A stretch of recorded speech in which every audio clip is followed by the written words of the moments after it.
Saludos, bienvenidos a una nueva emisión de En Contexto por la agencia Venezuela News, la verdad de Venezuela.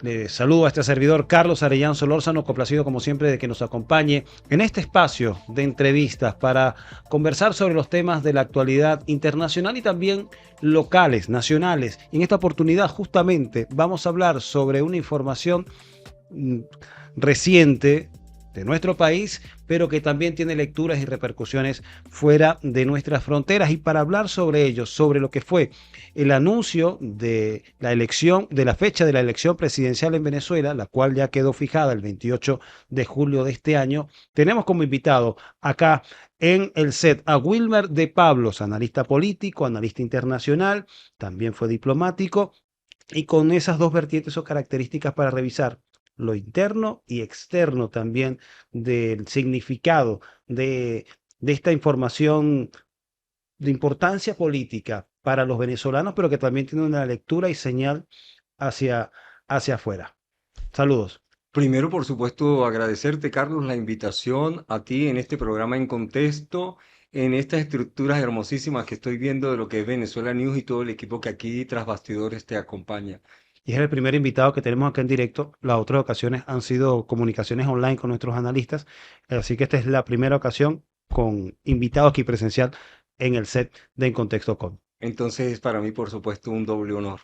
Un honor sin duda alguna. Bueno, Wilmer, el anuncio del Consejo Nacional Electoral, la fecha 28 de julio, ya los venezolanos ya tenemos fijado el momento de lo que va a ser la elección presidencial en nuestro país, que no se tuvo duda nunca de que se iban a hacer como correspondía en 2024, pero antes de que se resolviera, se definiera la fecha, había todo un relato, había toda una narrativa que quería posicionar o adelantar de que no iba a haber elecciones en Venezuela. Y en función de eso, exigían, presionaban para que hubiese y se resolviera la fecha. Una vez resuelta la fecha, parece que esos sectores que lo exigían como condición para tener clara el panorama de la competición electoral, parece que no es suficiente. ¿Cómo tú lees, cómo analizas esta actitud, este comportamiento, pudiésemos decir, infantil de algunos sectores de la oposición? Sí, lo primero que tenemos que entender es que de conformidad con la Constitución Bolivariana de la República de Venezuela, sí, Bolivariana de Venezuela, el pueblo cedió 5 poderes, ¿no? Rompió con la división tripartita del poder y uno de ellos el poder legislativo. Y lo primero que hay que hacer es aplaudir el trabajo impecable desde el Parlamento en la persona de el doctor Jorge Rodríguez, porque no hay estructura que exprese de forma más clara la voluntad del pueblo que el propio Parlamento, que naturalmente es la expresión del pueblo. Y este trabajo de la convocatoria, no solamente de el 97% de los partidos que integran las listas en el Consejo Nacional Electoral, pero que además el 84% de estos partidos que participaron representan el voto de las últimas elecciones, es decir, que hay una legitimidad incuestionable en la actuación de esta convocatoria, que además participaron los sectores culturales, económicos, de todos los sectores de la vida cotidiana y normal del país. Que son parte de las distintas formas de diálogo más allá del político, que se tiene siempre esa concepción, ¿no? Y esto trasciende porque además es un hecho inédito, como lo fue el referéndum consultivo del 3 de diciembre. O sea, es decir, vemos a un parlamento actuando en el marco de la Constitución y en representación del pueblo de Venezuela. Ahora, bien, llegamos al momento más esperado. Las oposiciones en Venezuela pedían a gritos un cronograma y una fecha. Hay que aclararle a todos nuestros usuarios, a toda la gente que nos oye, que de conformidad con el texto constitucional, el año que corresponde a las elecciones es el 2024, porque no hay otra actuación posible fuera del marco de la Constitución.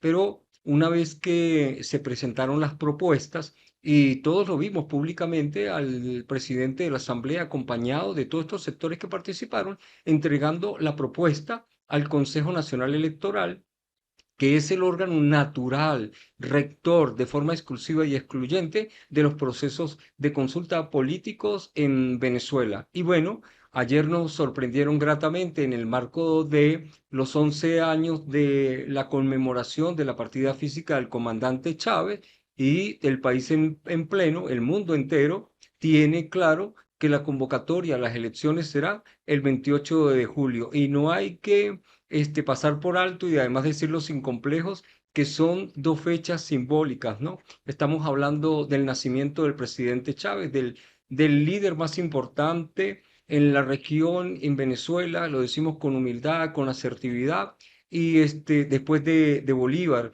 Y estas fechas que también, así como los colores tienen una simbología, las imágenes tienen una simbología, los números también tienen una simbología. Justamente sobre esa simbología te quería preguntar, porque no es solo la del 5 de marzo, que es la fecha de la partida física del comandante Hugo Chávez, que se da este anuncio, sino que también que se colocan las elecciones para el 28 de julio, que coincide con su natalicio.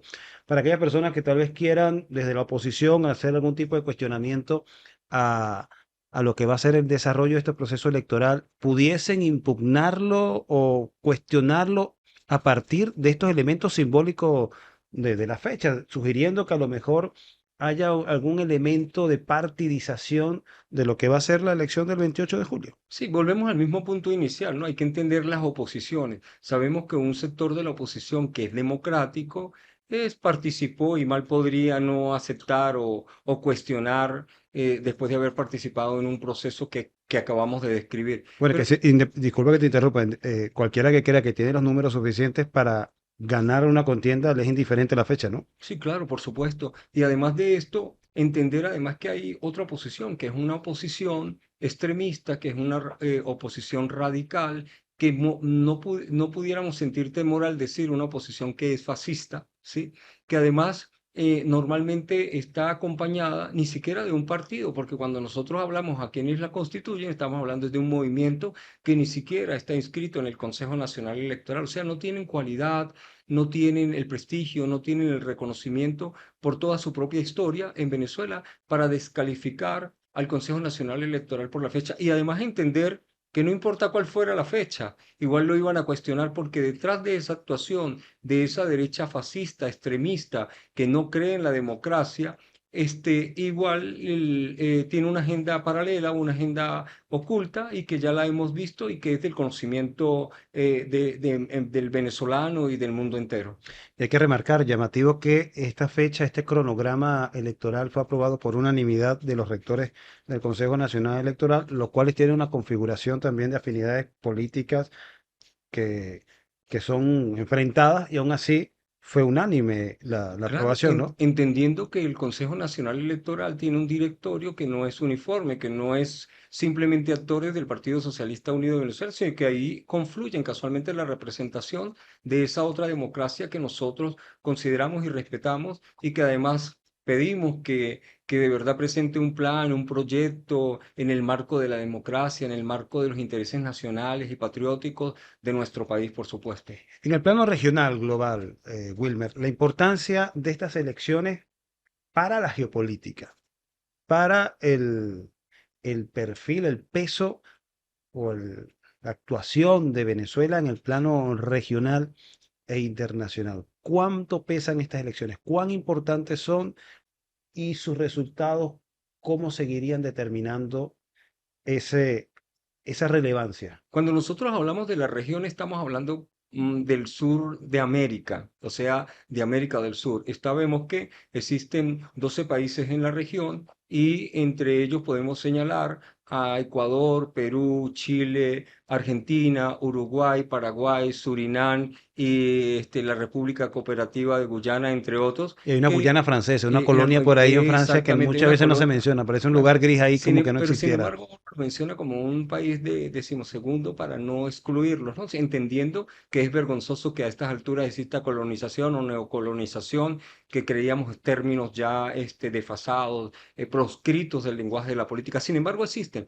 Bueno, entendiendo casualmente que hay una nueva ola de la derecha vinculada, servil al gobierno norteamericano, sin distinguir si es Biden o Trump, porque nosotros sabemos que Biden y Trump representan a la luz de la hegemonía norteamericana, es simplemente los intereses ocultos, los intereses atrás, lo que nosotros llamamos el Estado profundo o las transnacionales. Pero ¿por qué es importante las elecciones en el impacto regional? Porque tenemos a Colombia, tenemos a Venezuela y tenemos a Brasil, que es la triada, es el eje realmente más importante de nuestra región.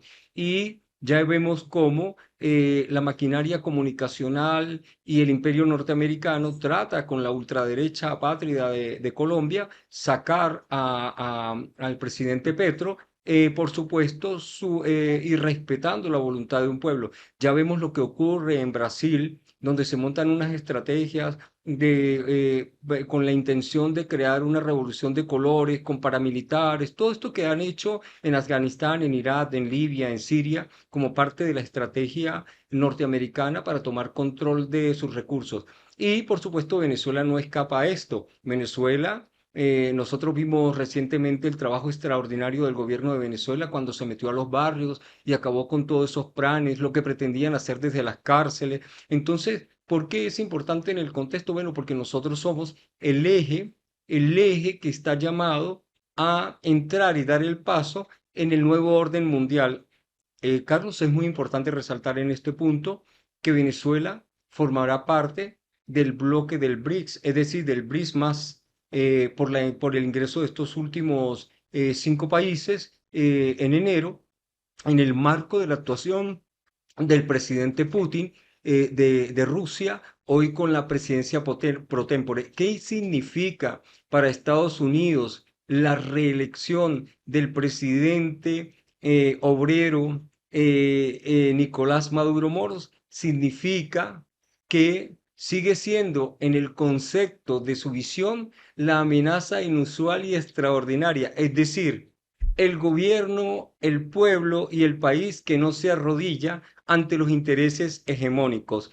Es decir, que ya desde aquí podemos decir que ese en su concepto es la justificación de el decreto infame de Barack Obama que el día de ayer Biden informó al Parlamento o al Congreso norteamericano sobre su decisión de darle continuidad a ese infame decreto. Bueno, te iba a preguntar otra cosa, pero la otra pregunta que tenía planteada era justamente sobre esa renovación del decreto de Obama, que nos califica como amenaza inusual y extraordinaria.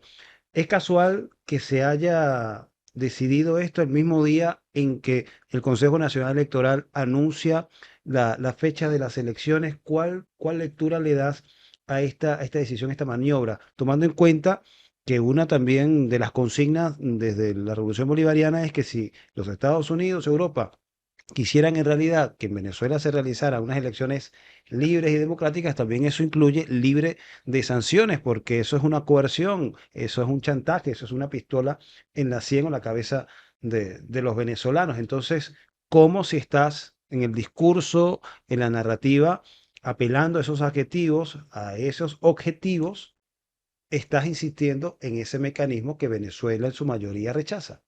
Es importantísimo recordarle a todos nuestros usuarios, Carlos, que en el año 2015 Venezuela ya había superado las metas del milenio, que son las metas del 2030. Es decir, que los indicadores sociales y económicos de Venezuela, es decir, desde el país socialista o como ellos lo llaman, desde el país comunista, no capitalista, los indicadores todos estaban en ascenso y los indicadores en materia económica y en materia social despertaron las alarmas del imperio norteamericano y es cuando surge el infame decreto de Barack Hussein Obama. Y recuerdo que en ese momento la canciller Desi Rodríguez, yo tuve el honor y el privilegio de rectorizar la Embajada de Venezuela en Eslovenia y por supuesto me hice acompañar de toda la diplomacia de los pueblos para rechazar, ¿no? El infame decreto de Barack Hussein Obama, porque además la doctora Delcy O una nos jornada explicaba de recolección millones, de millones de eso firmas. fue mundial. Y resulta que la doctora Delcy sabía que detrás de ese infame decreto venían las medidas coercitivas unilaterales que nosotros erróneamente llamamos sanciones y que hoy son 934. Pero es que además, cuando Biden hoy se percata que ese líder al que ellos llaman dictador, Nicolás Maduro Moros, no ha traicionado el legado de Hugo Chávez, porque eso hay que resaltarlo, independientemente de la narrativa adversa hacia lo interno y hacia afuera, al ver que, por supuesto, todas las estrategias comunicacionales de las últimas semanas se les cayeron, donde se habla de un Estado violador de derechos humanos en el caso de la San Miguel,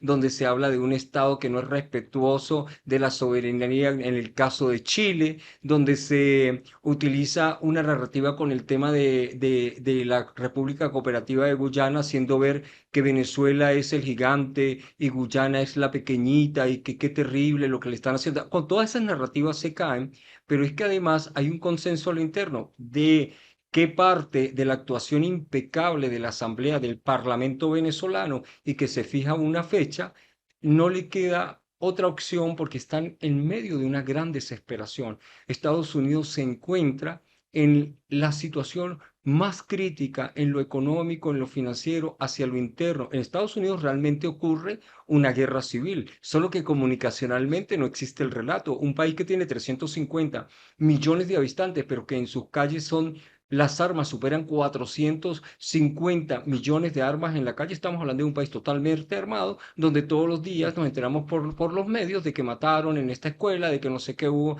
tal cosa. Y además de esto, entendiendo que Estados Unidos perdió el prestigio en el ámbito internacional. Oíamos al secretario, al canciller Lavrov decir que era tan vergonzoso y ese doble rasero y esa hipocresía de Occidente que hoy te reúne y se abraza y te da una visión de que son diplomáticos, serios, y al salir y trancar la puerta, la realidad es otra. Y además lo hizo el propio presidente Xi Jinping. Es decir, que además el tema de una moneda que no tiene respaldo en oro, pero que además ha sido utilizada como un arma de guerra, utilizando también el sistema financiero como un arma de guerra, utilizando las medidas coercitivas unilaterales que hoy Biden decide renovar o extender.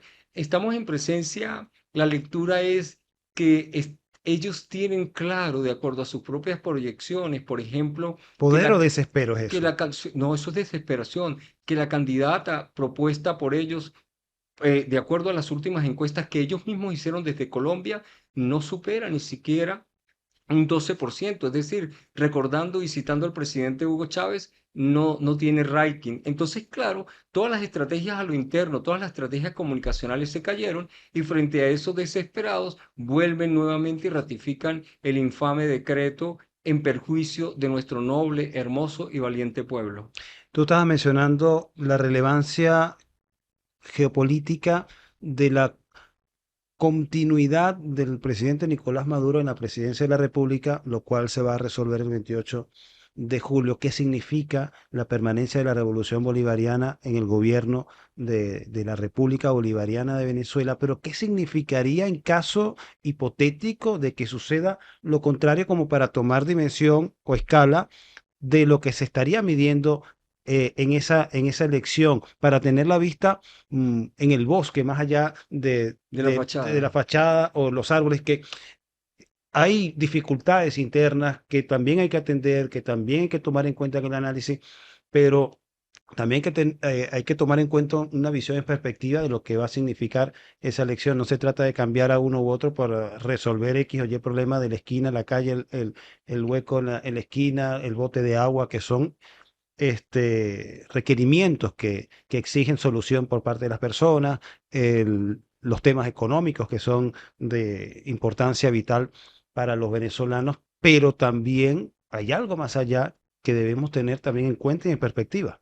Sí, vamos a hacer el análisis de lo máximo a lo Claro, si mínimo, tal ¿no? vez O fue sea, ambicioso en la claro. pregunta, pero Entonces, fíjate lo siguiente, lo primero que tenemos que recordar es que el presidente, el comandante eterno Hugo Chávez, preparó al canciller, a su canciller, también tuve el honor y el privilegio de acompañarlo como director de planificación desde la Cancillería, y lo formó realmente en el ámbito internacional, porque no podemos olvidar que Chávez hizo dos revoluciones esenciales. Hizo la revolución política hacia adentro y la revolución política hacia afuera. Y afuera estamos hablando o refiriéndonos a los vínculos que él creó para proteger, para blindar, para crear muros de contención en protección de lo que él visualizaba que podría venir. Y hacia adentro, pues evidentemente la participación, protagonismo del pueblo, que se expresa nuevamente, que se expresará nuevamente el 28 de julio en conmemoración a su propia memoria y todo esto. Pero además hizo la revolución social, cuando se apropia del Producto Interno Bruto, se lo quita a las élites de las manos, se lo quita a las transnacionales, o mejor dicho, a las oligarquías, y lo convierte en misiones sociales. O sea, Chávez hizo, sin lugar a dudas, la revolución política y social que además se evidencian en el 2015, que se evidencian en el 2015, lamentablemente, con la provocación o el lanzamiento de ese infame decreto de Barack Hussein Obama, porque los indicadores sociales y económicos así lo decían. ¿Qué revolución le quedó por hacer al presidente Chávez? La revolución que él tuvo la intención, o mejor dicho, la revolución económica que tuvo la intención en el 2007 cuando nacionaliza el petróleo, cuando convoca una reforma de la Constitución en el capítulo económico y cuando le pide al doctor Carlos Escarrá y al doctor Ir Rodríguez, quien tuve también el privilegio de acompañar como redactor de esa ley en ese momento, la ley antimonopolio, esa ley que establecería todos los delitos económicos que hoy nos afectan y que lamentablemente por una cantidad muy pequeña, por supuesto el imperialismo utilizó toda su maquinaria para que perdiéramos La reforma. esa reforma y la ley lastimosamente no salió, pero está ahí. Entonces, entendiendo que el presidente Nicolás Maduro fue formado en el ámbito de las relaciones internacionales, como lo señala el 236 numeral cuarto de la Constitución, que le da la potestad exclusiva y excluyente hoy al presidente de la República, por supuesto que en el ámbito internacional, cuando tú analizas la cantidad de actuación de Venezuela en el exterior, con Rusia, con la India, con China, estamos hablando del nuevo orden mundial, estamos hablando del nuevo mundo multipolar y pluricéntrico que se dispara, que crece a partir de la operación especial militar, en mi opinión no es una operación especial militar, realmente es una operación de tal impacto e envergadura que impulsó el nuevo orden multipolar y pluricéntrico. Esa es mi visión La respecto a operación en eso. Ucrania, la Sí, operación de la Rusia. operación en Ucrania. Y además entender que el presidente no ha descuidado ninguno de los bloques estratégicos, ni el de Asia, ni el del Medio Oriente, ni el de África, que esa relación sur-sur que es tan importante, y por supuesto, ha activado todos los mecanismos de CELAC, de ALBA TCP, y por supuesto el mecanismo extraordinario de UNASUR, que además me permito felicitar desde aquí al propio embajador Elvis, que lo rectoriza y está haciendo un trabajo de hormiguita que comunicacionalmente Es lamentablemente no se conoce, pero que es uno de los mecanismos más bueno, un importantes. organismo que desmantelaron en el proceso de restauración conservadora, Por supuesto. que buena parte de los países se retiraron de este mecanismo. Claro, entonces resulta que en el contexto actual, en el ámbito internacional, el trabajo hecho por el gobierno, acompañado por el presidente, acompañado, por supuesto, de una extraordinaria canciller como lo fue la doctora Delcy Rodríguez, que todos la vimos de verdad, la hemos visto en tantas peleas, ¿no? En tantas batallas en defensa de nuestra patria, de nuestro pueblo, de nuestro legado, en la OEA, la vimos en la Corte Internacional de Justicia y en todos estos espacios, y hacia lo interno, por supuesto, que nuestra gente, Carlos, y ahí es donde está la mayor importancia del legado de Hugo Chávez.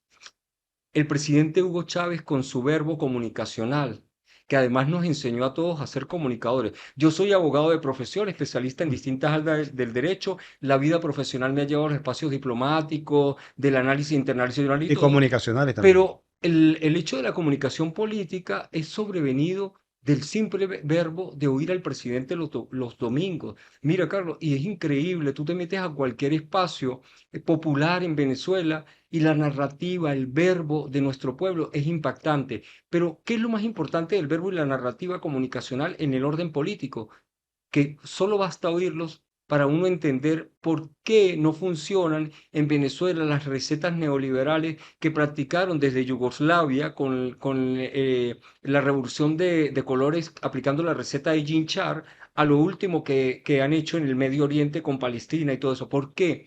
Porque es que el presidente Chávez despertó la conciencia del pueblo y esto, Carlos, no tiene vuelta atrás y por eso es que Argentina no es Venezuela, Chile no es Venezuela, Perú no es Venezuela. ¿Por qué? Porque nosotros tenemos un pueblo que fue afectado desde lo intelectual, desde lo emotivo, y eso es muy importante, en una conexión con un proyecto que hoy es la referencia de lo que es un nuevo mundo en lo político, en lo multipolar, que sí es posible, porque nuestra gente tiene conciencia clara de Por eso que esto. no hay que despolitizar el debate, No, ni vaciarlo de lo espiritual, de lo subjetivo, para mantener justamente este estado de despertar de la conciencia, ¿no? mira, basta ver las tres últimas apariciones sorpresivas para todos, incluyendo para nosotros que somos afectos al proyecto. Tú sabes que yo no soy funcionario No. público y que mi trabajo es un trabajo totalmente independiente. Y resulta, pero por supuesto, teniendo claro que soy un hombre de izquierda, que tengo mucha claridad en lo que significa, lo que está transcurriendo en el mundo multipolar, pluricéntrico, en el nuevo orden mundial. Y yo quedo sorprendido. La primera visita del presidente a San Fernando de Apure. Esto fue impactante, ¿sí? Además, yo simbólicamente recordé las lágrimas del presidente en San Fernando, todos vimos sus lágrimas, y de inmediato la semiótica de la comunicación de la que nos ha enseñado el filósofo mexicano Buenabad, ¿no? Yo cuando vi allí, yo dije, está en la tierra que tiene, está en la región o en el lugar que tiene las lágrimas en todo el polvo y la tierra que corre en esa región del comandante Hugo Chávez. O sea, fíjate cómo de una vez la semiótica, la semiología, la comunicación, todo eso es tan importante. Pero es que además lo acabas de ver en la última aparición que hizo. Mira, no hay sino que hacer un análisis fotográfico de las caras, de la expresión de la gente y tú te das cuenta, y hoy lo puedo decir, además lo digo con mucha responsabilidad, Carlos, se ve la conexión visual y emocional que yo antes no la visualizaba al principio con el presidente Nicolás Maduro. Fíjate lo que significa el verbo y la acción del presidente Nicolás Maduro y cómo desde el constructivismo, el pueblo entiende que su verbo y su acción son congruentes en defensa de la patria y en la lucha de los derechos humanos que le son propios conforme a nuestra propia constitución. Y yo ayer cuando vi este último acercamiento, porque muchas de las cosas las veo en diferido, este mundo comunicacional es tan fuerte que no todo lo puedes ver en No, tiempo no lo vemos en real, directo, ¿no? nos enteramos en la Y noche, cuando vemos el teléfono, nos llegan las sí, actualizaciones, el WhatsApp, el Telegram, es así eh, la nueva dinámica. desde el día de ayer estoy acompañando a un periodista y documentalista esloveno llamado Eri Valencici, con el que el día de ayer llegó a mi casa y estamos recorriendo, bueno, lo que podemos, alcanzamos para su trabajo en los próximos días. El día de ayer hicimos 17 actividades y la última de estas fue ir al 4F, ¿no? Donde él aquí, por supuesto, recogió los relatos, recogió la fotografía, estuvo en contacto con todo esto. Y sabes que al final del día en la casa mientras cenábamos, Eri me dice, aquí la gente es tan feliz. En medio de todas estas sanciones, en su idioma, por No. supuesto, en esloveno, me decía, son tan felices sus rostros. Él estaba haciendo un análisis de las fotografías que Ok. recogió.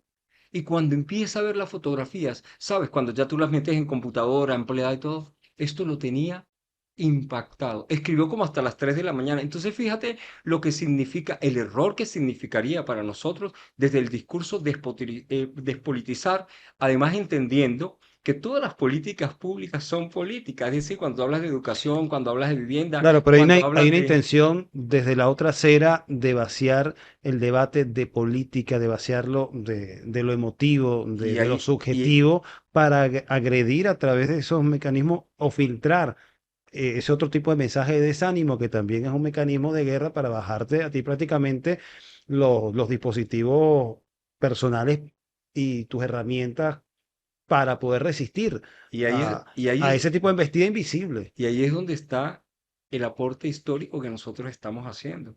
Lo primero, formarnos. Y lo segundo, entender que cuando nosotros nos dirigimos en un espacio como este de radio y televisión, no le estamos hablando al presidente de la República para que nos oiga y nos vea. No le estamos hablando a la vicepresidenta o al vicepresidente del partido. No.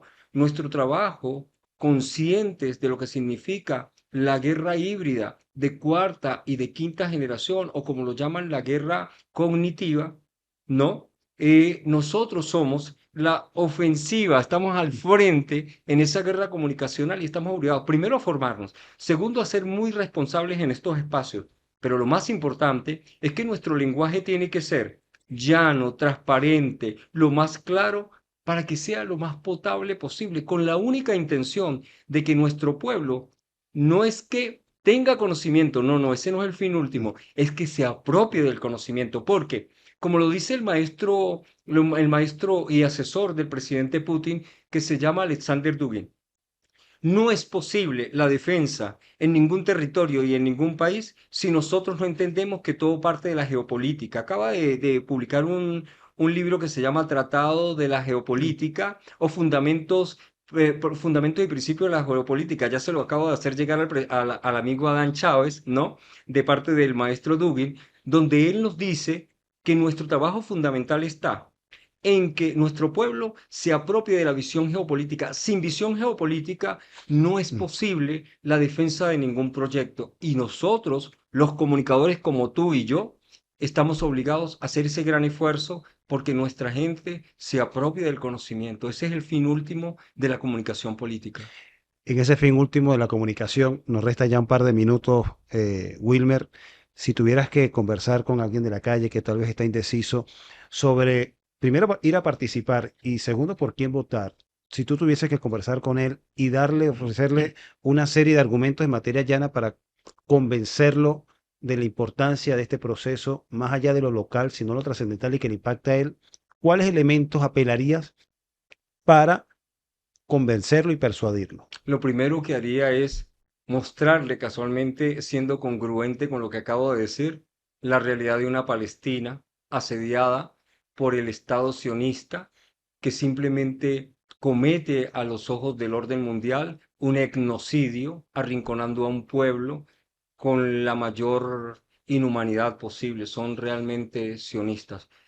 Y le haría un contraste y una explicación llana de esto. Y lo segundo que haría es visibilizar lo que significa el verbo de esa derecha extremista, apátrida, ¿sí? Que no tienen ni idea de lo que es nacionalismo, que no tienen ni idea de lo que es ser patriota, que simplemente responden, ¿verdad? A sus intereses porque detrás de todo su actuar, lo único que les interesa es los recursos por los financiamientos para torcer la voluntad de un pueblo, sí que decidió ser libre, que se dio su propia constitución y que eligió a su propio presidente. Y les mostraría, por supuesto, las realidades regionales de lo que ocurre hoy en Ecuador, lastimosamente, en Chile.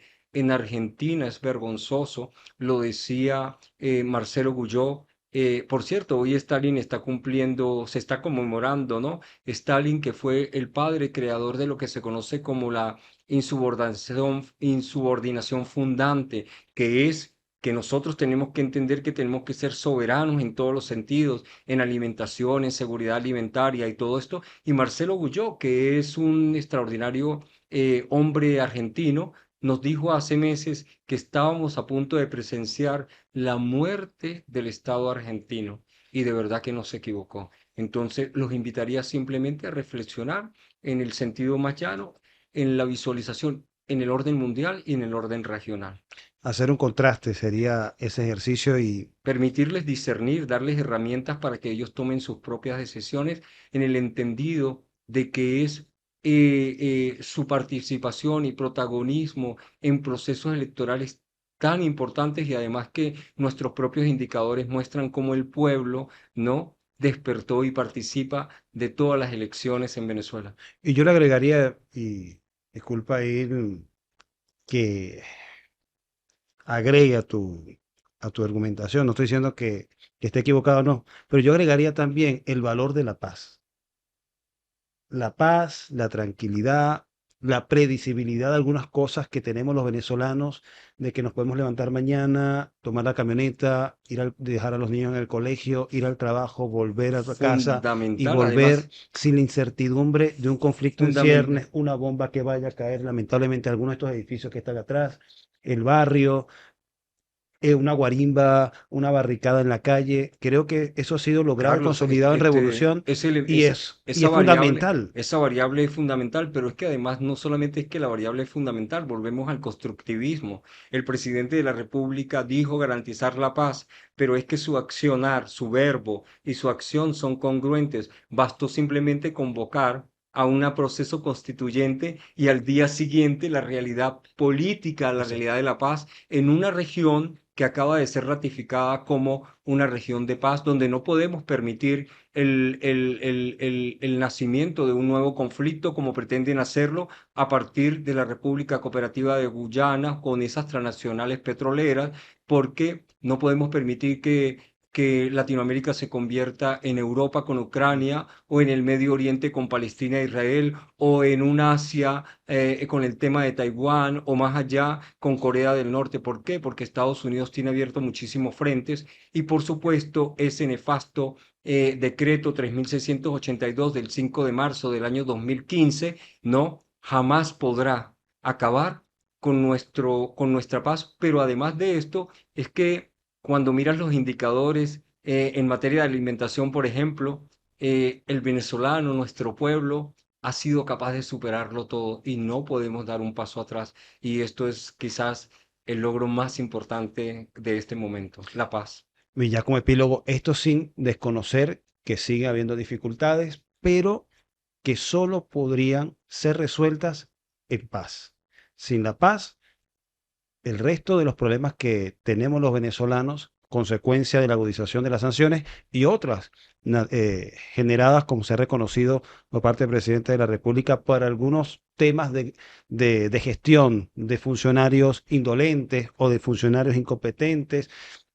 Todas las variables son válidas e intervienen, pero solo en paz. No es Solo con la posible. paz y la tranquilidad pudiésemos llegar y al entendimiento y el De diálogo otra manera no es posible. avanzar en la resolución de De los otra manera no problemas. es posible. Y además es importante rescatar esto. Por cierto, te felicito porque te vi en el programa de Maduro con más, ¿no? Y me pareció extraordinaria esa invitación del presidente. Además que Que estamos esperando. le permite, sí, sé que te dio una invitación, le permite a él tener contacto con, y además es un hecho motivador para todos los que son y nos acompañan toda esta guerra de cuarta generación en la ofensiva, ¿no? Pero fíjate, el 70% lo escribe hoy creo que fue Ali Padrón, escribe hoy, no recuerdo, entre las cosas, que el 70% de las solicitudes hechas en el 1 por 10 han sido resueltas. Entonces, ese indicador solamente dice que no solamente se hace el gran esfuerzo por mantener la paz y hacer el trabajo en lo internacional, sino que el trabajo hacia adentro es muy, Es muy fuerte y importante. que nos queda mucho por resolver, por supuesto. Bueno, y también se nos quedan muchos temas por fuera en esta conversación que se nos pasó volando. De verdad que, y eso es el indicador de que una entrevista, una conversación fue sin duda extraordinaria, que la disfrutamos conversando. Esperamos que también sea la sensación que queda al final de este material cuando culmine de ver esta presentación de En Contexto por la agencia Venezuela News, con este servidor Carlos Arellán Solórzano, y hoy tuvimos como invitado a Wilmer de Pablos, analista político, analista internacional, también diplomático, fue embajador en Eslovenia, ex república de las que Yugoslavia. conformaban la antigua Yugoslavia. Así que bueno, complacido de que nos haya acompañado en esta presentación de En Contexto con. Les recuerdo siempre, suscríbase al canal de YouTube de Venezuela News, dele like, active la campanita de la suscripción para que tenga las notificaciones de las publicaciones que se vayan posteando en nuestro canal de YouTube y también dejar su comentario porque esos pequeños pasos, esas pequeñas sugerencias que les hacemos contribuyen a que el algoritmo de las plataformas, que cada vez son más rigurosas y están diseñadas para privilegiar unos contenidos por sobre otros, y en este caso el contenido de Venezuela News y esta información alternativa no es de, de la que sopesa con mayor preferencia las plataformas hegemónicas como YouTube, la acción que usted individualmente y colectivamente también, dándole like, suscribiéndose y comentando, contribuye a que esta información vaya llegando a otras audiencias y vayan replicando la verdad de Venezuela.